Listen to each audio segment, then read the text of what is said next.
Hello guys, and welcome back to Strategic Command World War II World at War with our Allied playthrough. It's March 28th, 1941. Shit's about to hit the fan.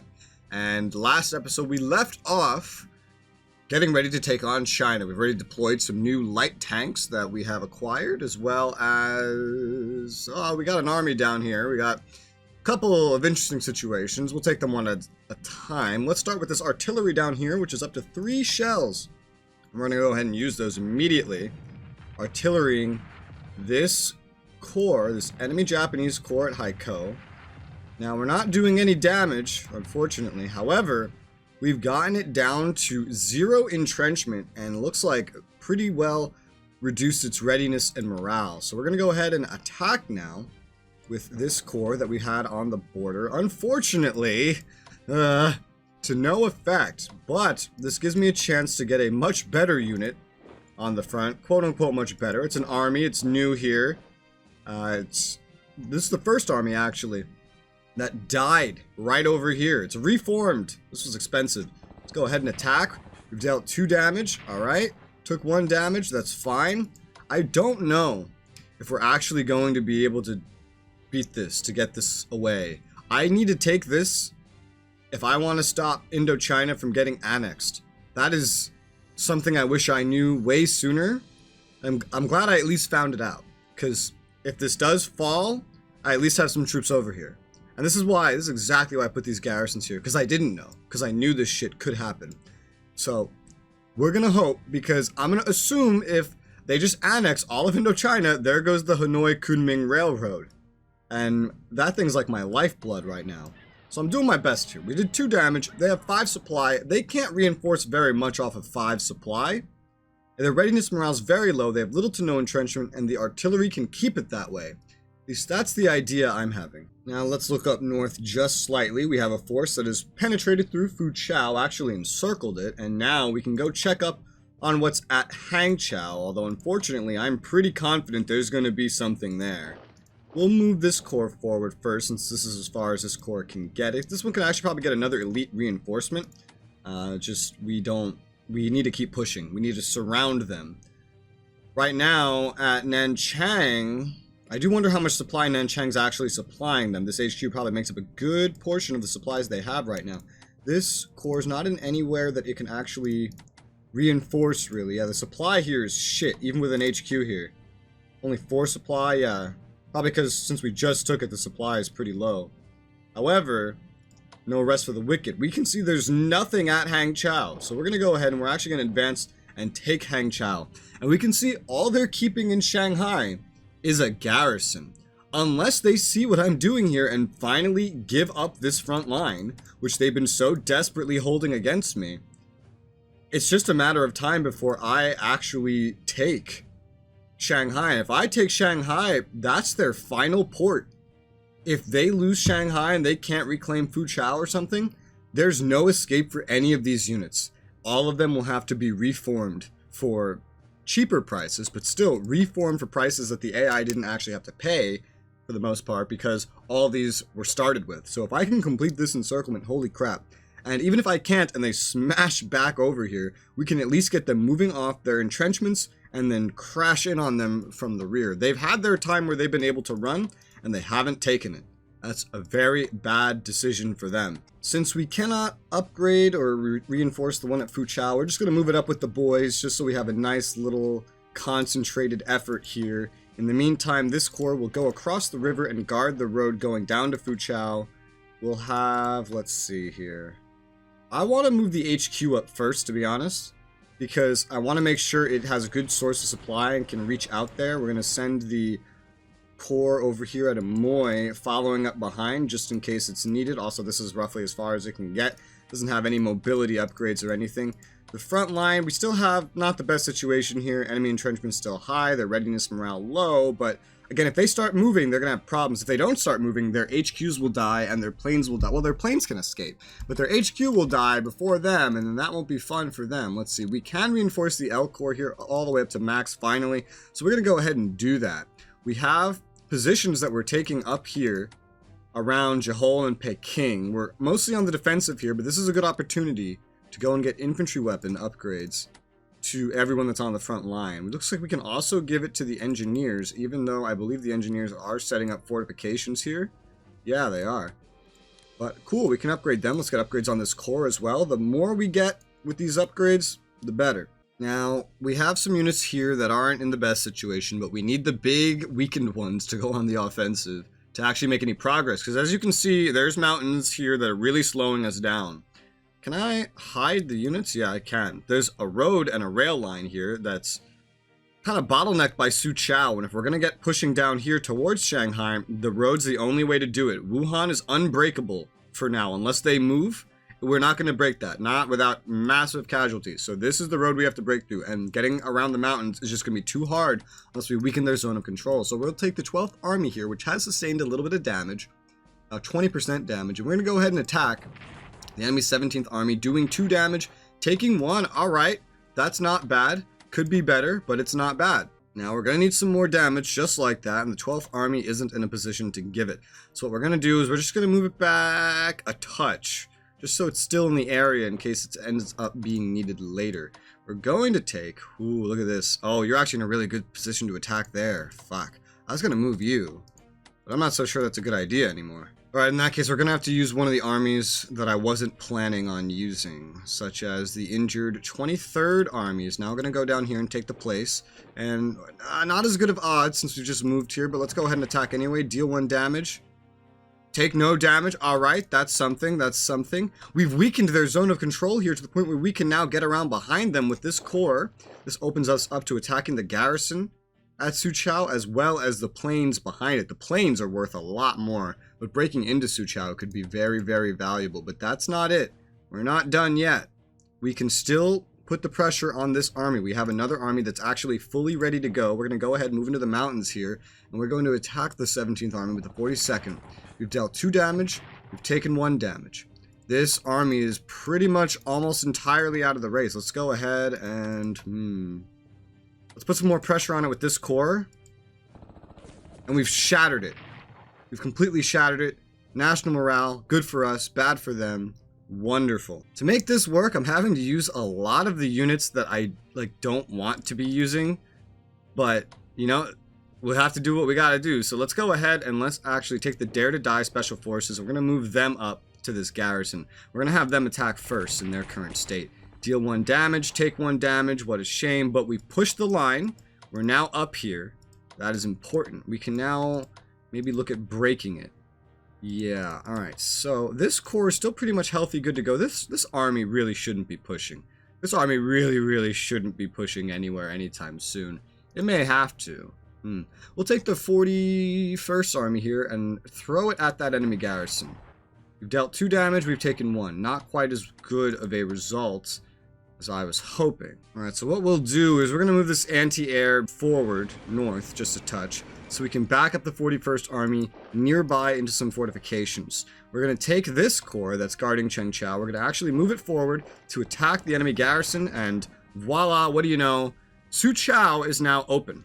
This corps has already gotten its attack in, but it has enough movement points remaining to actually advance into Suqiao. And look at that, we've taken Suqiao, a major point of supply probably for them in this area specifically, which means this corps has no other targets than to attack the enemy 2nd Air Army fighters. Also, if my voice sounds a little weird, I apologize. I kind of just woke up and started recording. But we did 5 damage. It projected 2 damage. I think we just did 5 damage to the 2nd Air Army fighters, which have a lot of upgrades, and man, that's going to be real expensive for them to reinforce. Now, we did kind of leave a gaping hole in our defenses here, but that's okay. We're going to take this corps and move it up just south of Chengqiao so they can fill in the defenses. So now we have a southern offensive moving towards Shanghai. We've pushed down through Suqiao. All their planes are here, and oh my god, their air upgrades are pretty advanced. They can get pretty advanced, which is not too great for us. But this is still good. This is really good. We have their HQs in sight, and their strongest line, if they defend it to the last, it's going to die. This is probably their final chance to escape. If they don't get moving now to escape, even then, the thing is, since I cut the rail line, if they actually want to escape, the situation is that they'll have to run here one at a time and operate out with the transport, which is super expensive, and I don't think they have the capability to do it anymore, quite frankly. So even if we do lose Indochina, dead army, dead army, dead army, dead HQ, dead HQ, dead HQ. Look, there's 400 MPPs, 400, 400, 250, 250, 250, 250, 250, 150, 250, hundreds at least here, like 300 each at least with these, and then another 50. This is insane damage. It's going to take them so long to rebuild this, which is going to open them up to a massive offensive in the north once we're actually ready to do that. We don't have a lot of MPPs. Well, we have enough to get a research in. I'll go ahead and I'll get another production technology research in. We're already at 2 with China. We'll go ahead and get more because upgrades are going to be their lifeblood, and who knows what we'll accomplish with them in the future. I really value these 2 techs especially, and also logistics for a lot of the countries. So if they're going to be researching anything, I think that's a good thing. We still have another 68 MPPs remaining. I don't think there's really anything that we can spend it on. Everything is pretty much away. We can give the garrisons infantry weapons. Most of them don't need it. This one could if the Japanese get cocky, so we'll go ahead and give infantry weapons to just this one. I don't think any of them, of the rest of them, are going to actually need anything like that anytime soon. But I think that right there is everything we have to do for this turn. Nothing else. Alright, let's go ahead and hit end turn. See what these dastardly axes have for us. Greenland becomes U.S. protectorate. Kaufman allows presence of American troops. Hell yeah! Awesome!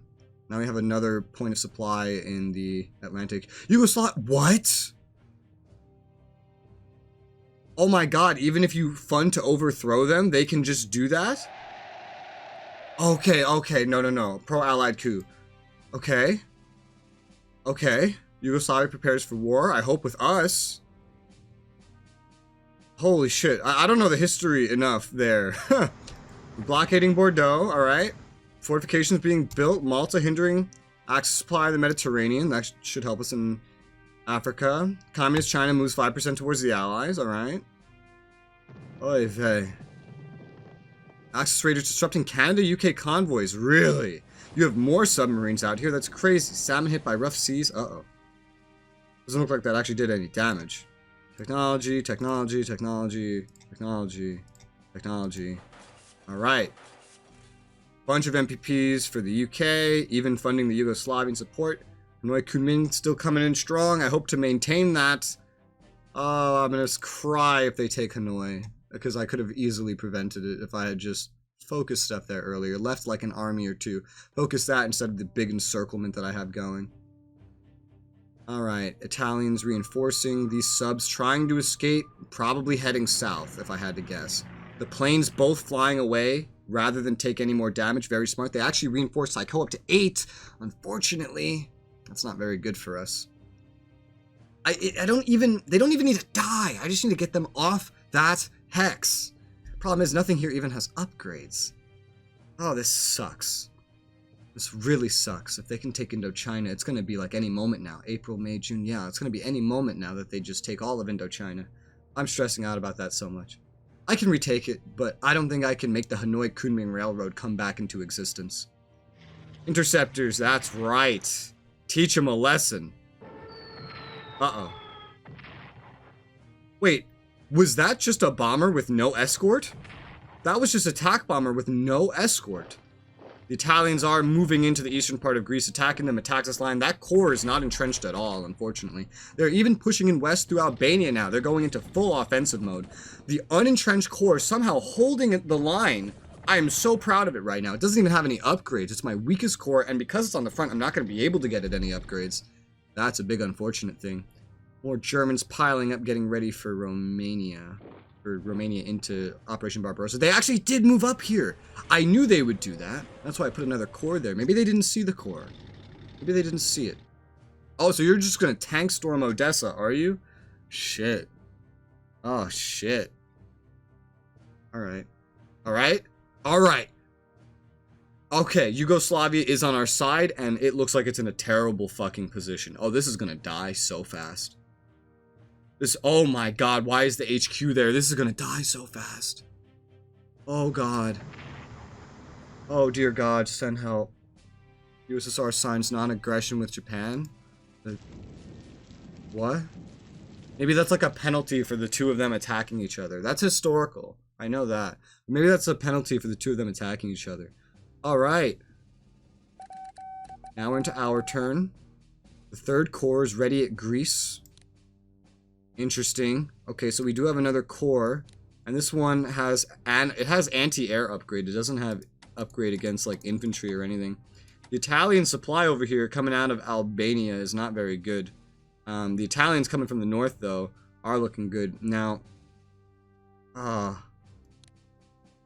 so, okay. Okay, so I'm gonna assume that Yugoslavia, yes, has gone to the British. They can only even recruit one more army. They have everything else they can have. My concern here is the Yugoslavians, like they're gonna die. What I don't understand is I'm realizing the way belligerence works in this game, right? Okay, no, okay, I have a war map for that. Strategy map. No. This map. Okay, Germany? No. I can't view it like that. Yeah, okay, so I can't view belligerence for a minor. So I can only assume that a minor shares the same wars as the major, right? So that would mean, isn't Greece already at war with the entire European axis?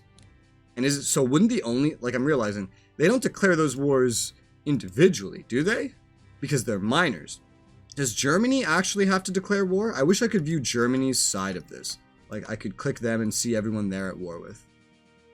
Wait, maybe I can? No, I probably can't. That would be handy, because I would like to know if Germany still has to declare war. Like, what's Yugoslavia and Greece at war with? Is it the entire axis in Europe? Because if it is, why haven't the Germans already stormed? Scripting? That's all I can think of. Well, now the Yugoslavians are in quite a situation. They need reinforcements, they need upgrades. The Axis left, the Germans especially, left a lot of stuff in Romania getting ready to push Belgrade, as I can see. This HQ is in a terrible location. If Italy comes in too, which they could, and they might, they're just going to collapse in, and it's not going to be fun for anybody. Not for anybody. This is something. And I assume the Yugoslavians have their own national morale as well. Well, they need to be defending every front. I don't know if it's worth purchasing an army, this one army, for Yugoslavia, because it would take till August to arrive. Also, we probably just don't have the MPPs for that right now, because we got to get everything in Yugoslavia actually up to snuff. So, alright. We cannot reinforce this, but we can get it. Infantry weapons and anti-aircraft defense. This one's already fully upgraded, but cannot reinforce. A lot of these just need reinforcements more than anything, I'd say. Yeah. So let's go ahead and pour reinforcements into Yugoslavia. Sad that we cannot do upgrades in the same turn. This HQ, if it stays here, it will die. We have a mountain down here. This mountain's probably like the safest part. Maybe not in the best supply for everywhere, but we're going to move down to this mountain where the HQ should hopefully be safe. The Germans are going to storm this. There's no way we can hold this. Let's just be real. I believe it would be smart to take advantage of how weak this advancing corps from Albania is. At the very least, it might buy us some time if we do some damage rather than sitting around doing nothing. This is a main front for the UK and their MPPs, the way I see it. Way more important than Asia, which still has plenty of time to prepare for Japan's arrival. So we're going to go ahead. We're going to move this corps up. Okay. Not set to do any damage. We can see there's a total of 3 corps up here. Alright, then tell you what. We'll attack with the Epirus army. It's got the best chances as of right now. Dealt 1 damage, took none. I was hoping to deal more than that. We'll go ahead and attack with the 1st Greek corps here. Dealt 1 damage, took none. Okay, it's working out fairly well. This corps, however, cannot actually accomplish damaging, apparently. But the 0-0 is not technically bad. The enemies are not entrenched, and neither are we. We're in a much better situation. Let's go on the offensive. We dealt no damage. We took no damage. But at least we tried. We're going to stay right here and kind of sit there, especially now that we know where they're coming from. I'm going to deploy this next corps just south, just behind this line. I hope to get some infantry upgrades and then maybe even replacing the 2nd corps if they end up needing relief, which they very well could. They're entrenching, which is good. That entrenchment's going to save them because, again, they have no fucking upgrades. Right now, we don't see any Axis air advancing over here, so that's not something to necessarily worry about. I could be swapping the Macedonian army in with the Epirus army here to try to do some more damage to this core, but I think the damage we're doing right now is probably fine enough. Down here in Libya, we still don't have enough supply to really do much with a lot of these units. Everything around the HQ is just radiating 5 right now, unfortunately. So, not a lot we can do there, but we can keep advancing in some instances. Yeah, it's hard to get upgrades in. It's hard to do anything. We can go ahead and reinforce this core with 2. That's probably better than nothing. Yeah, the HQ is going to need to keep advancing. It can advance all the way up to Sirte here, which, now that we have some more movement, let's go ahead and do some more advanced recon. Alright, Tripoli only has this army. This army supply and readiness also cannot be good. We can recover, recoup, and do whatever it is we need to do later in that case. We can just push the line for right now. So this HQ is going to move up into Sirte and try to play with the supply out of that town. The recon is just going to move out into the desert a little bit to make room for the tank, which is going to be driving down the road. Not a lot of morale, readiness, or supply, but that's what's going to happen when you are doing a rapid fire fucking advance. We have mobility, so a lot of these units can advance rather quickly. However, in many cases, not quickly enough. This is as fast as this army can move with mobility. Wonderful. Well, we don't have any rails here, so let's go take the trucks. We have our advanced force out there at the very least. We're going to move the anti-tank up along through the desert. We're going to move the special forces up just behind the HQ. The artillery moves at the speed of fucking snail, even with anything to back it up. So we're going to go ahead and just kind of move that as far as it can get. The TAC bombers, what is the range on these TAC bombers? Because these TAC bombers, I know they do not have upgrades. They don't have the long range attack upgrade. So their strike range is 5. So 1, 2, 3, 4. This is too far. Right about here is what we want to see. Still behind our front line of vehicles here. The army's not going to step off the town and abandon it. I think it's safe to say Rommel's not coming. Which means I think it's safe to say that Rommel is in Europe. Which means I think it's safe to say Yugoslavia, Greece, and Russia are going to feel a lot of fucking pain. However, it means we will take Africa with just the UK. No America needed. No problem. We're not going to be pushed back into Egypt. This is good. This is actually pretty good. That's a good situation. I'm quite happy with that. Alright, so this heavy artillery could really use some mobility upgrades. But the supply is not good enough, and I don't think India even has mobility upgrades. We're going to get you onto the road for right now. We still can't land here. The supply here is only 4, so yeah, no, we still can't land the Indian army here, unfortunate as that may be. We can go ahead and start getting infantry weapons, at least for this one. Supply here is still not very good. We'd have to move this core to get it into supply. We'll just sit here, we'll recover, we'll get some infantry weapon upgrades, we'll reinforce, we'll get everything together. So for right now, we'll also just go ahead and drop this army here and get it moving up as well, so we can get it. The Indian army is already kitted out, and this will be our Ethiopian invasion force, ideally here. And we'll be able to push through maybe both sides, I don't really know. There shouldn't be a lot getting in our way. We're going to take the Sudan Defense Force Corps, and we're going to attack with it, dealing 3 damage. It's almost dead. Actually, 4 damage. It's almost dead. They'll probably just reinforce all this again. They've been doing that the whole time, but any amount of money we can get them to spend here is not necessarily a bad thing. Okay, we can actually see that one of the enemy U-boats went to port in Bordeaux, so we can see it right here next to our subs, where we are currently blockading Bordeaux, so hopefully it shouldn't even have the supply to really reinforce them that much. I can assume then that the other one went into Saint Nazaire, because I think, yeah, that one is actually, like, specifically owned by Germany. Specifically, they got this one. So I can assume those subs are safe. We do see another enemy sub here, however. This destroyer can get upgrades. Do we have any more subs anywhere, or destroyers anywhere near? No, not near, unfortunately. So, dealing with this sub could be a little bit of a pain in the ass, because one has managed to get behind us while we were fighting this massive battle with the submarines. You know what sucks is we are so close to getting anti-submarine warfare 1. Once we get that, these submarines are going to have a much harder time, because I'm not seeing really much of any upgrades on the submarines themselves.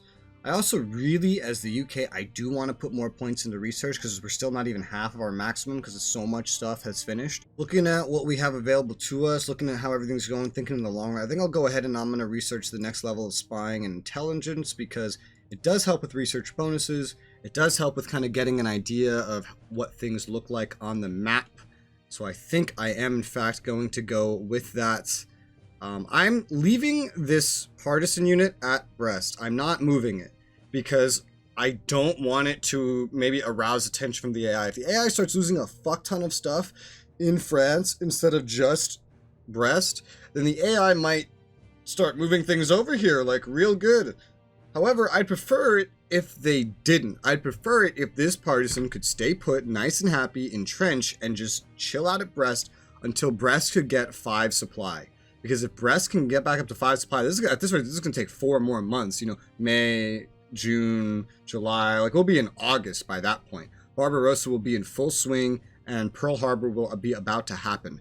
But if I can get this up to 5 supply, have this partisan still here, I can actually send some British stuff into France and maybe, this isn't very likely, but potentially liberate it under their noses. And that's what keeping them busy around Greece and hopefully Yugoslavia could be so good for. Hopefully they'll be so distracted over here and then eventually so distracted by Barbarossa, maybe distracted by losing stuff in Africa, that I could actually sneak some Brits in. But this is, like, all of this, except for Barbarossa, is going to be running off of British MPPs. And once Barbarossa starts, British MPPs are going to be poured into the Soviet Union. So doing that is going to be harder than ever, but it's just kind of this idea that I have, knowing that I'm going up against AI that may not prioritize liberating Brest. A player certainly would prioritize this, but an AI might not. Now, realizing how much MPPs everything's going to cost, I have to figure out what to do with this massive fleet here. So we almost have the ASW capabilities. We don't have them yet. That's maybe a next turn kind of thing. We do have the immediate threat of a submarine raiding the Canada line, which could get rid of 20 MPPs from us every single turn. We have a destroyer here that I do not want to send out by itself because I can't even reinforce it all the way up to max strength here, so that would just be wasteful. So we're going to go ahead and we're going to get the, let's see. All the carriers are going to go back into fighter, combat, air patrol mode. And we're going to get them back to safety because I don't have the MPPs to manage all this. The main threat I sent them out to deal with for now is neutralized because they're all at port. And one of them is at a port where they won't even have supply to really resupply. So not too concerned about that. So let's see. We have the renowned battlecruiser chilling here. All right. So we're going to make a screen again. Formidable carrier is going to go right about here. This renowned battlecruiser probably doesn't need to be here, but we'll just move it up out of the way. Glorious carrier, go right about here. What are you guys doing with experience? You're kind of gaining experience. Could be a lot better than it is. Move you guys up to roughly where I had you guys before. And we will put back into position a heavy cruiser screen? Or a light cruiser screen? Light cruisers don't have ASW. But they're probably a more efficient screen. We also have these ships down here to deal with. So let's get the Nelson battleship and the Valiant battleship back to safety. Away from here. I could potentially leave some of the heavy cruisers down here in the channel as like a quick response force or something. It's not necessarily the smartest, but it's probably not the dumbest either. So let's go ahead and do that actually. Yeah, I'll send the Norfolk over here into port. You'll go into port here. Just in case we need a quick response force or to dissuade them from trying to sail through. Maybe we could dissuade them. I don't know. Let's take the light cruisers, though, including the French Triumphant, the Belfast, and the Sheffield, which isn't even all of it, and get them back into position. Let's see over here. Can I get you all the way up there? Yes, I can. All right, so the Hood battlecruiser is going to come back into safety. We're going to take the Southampton. Sorry, you're not defending Southampton. You're going all the way up here to Glasgow, and you're going to defend right there. Very good, very nice. I'm still doing that right-clicking thing. The rest of this are destroyers and heavy cruisers. All right.